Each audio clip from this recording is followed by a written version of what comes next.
Pak Habibie, ada satu poin dalam perjalanan karir Pak Habibie di mana apakah dilema itu juga pernah Bapak rasakan?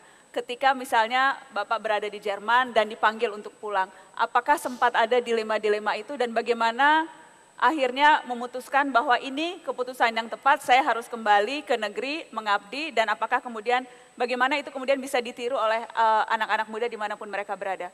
Saya tidak pernah mengalami dilema tersebut karena ikhtikat niat saya dari semula mau pulang, mau membantu melaksanakan pembangunan yang pro rakyat di bumi Indonesia.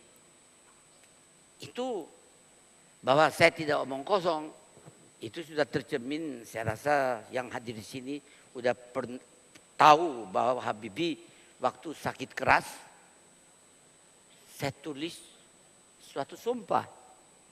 Tapi yang lucunya, biasanya orang sakit keras, dia mikir orang tuanya dong, apalagi ibunya. Tapi anehnya yang saya pikirkan di situ adalah ibu, tapi ibu pertiwi. Dan ibu pertiwi ini adalah seluruh bangsa Indonesia. Karena itu Anda harus tahu, waktu itu tidak pernah ujian yang saya lalui dan laksanakan di universitas untuk S1, S2. Tidak pernah saya tidak lulus satu kali. Langsung lulus. Dengan nilai cemerlang? Dengan nilai yang top. Top. Tapi rupanya Allah memperlihatkan, hey, you are nothing. Kamu nggak ada apa-apanya. Dia uji. Saya jatuh sakit. Sakit keras? Sakit keras, saya bangun, sudah di rumah sakit.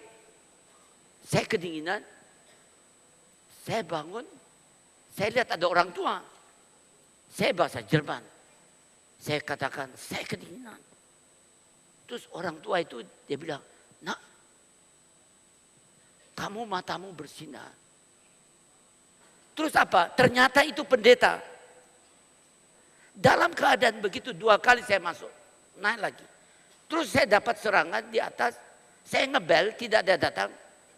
Anehnya, saya tidak mikir, mana ibu saya deh. Saya tulis, sumpahku.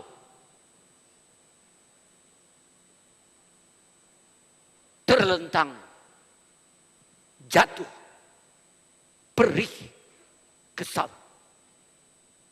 Ibu pertiwi, engkau pegangan dalam perjalanan janji pusaka dan sakti, tanah tumpah darahku makmur dan suci.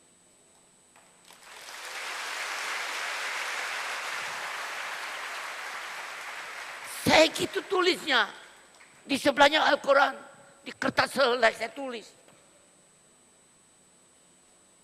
Saya kira matilah saya ini. Saya lanjutkan, saya taruh titik-titik begini.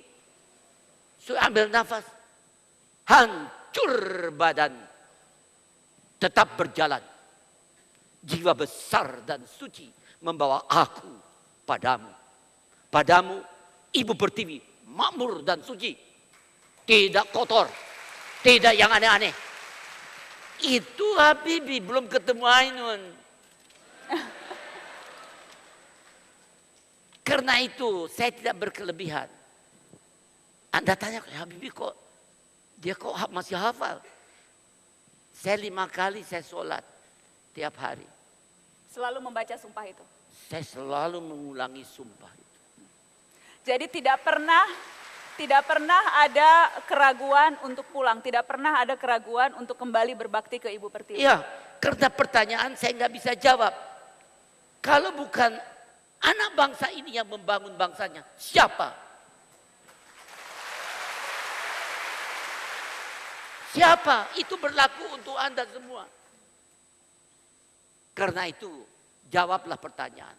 Kalau bukan Anda yang membangun bangsa ini sebagai putra dan bangsa ini, Jangan harapkan orang lain datang membangunnya. Buat kita musisi sebenarnya yang membuat kita selalu bisa berkarya karena berusaha selalu peka gitu ya.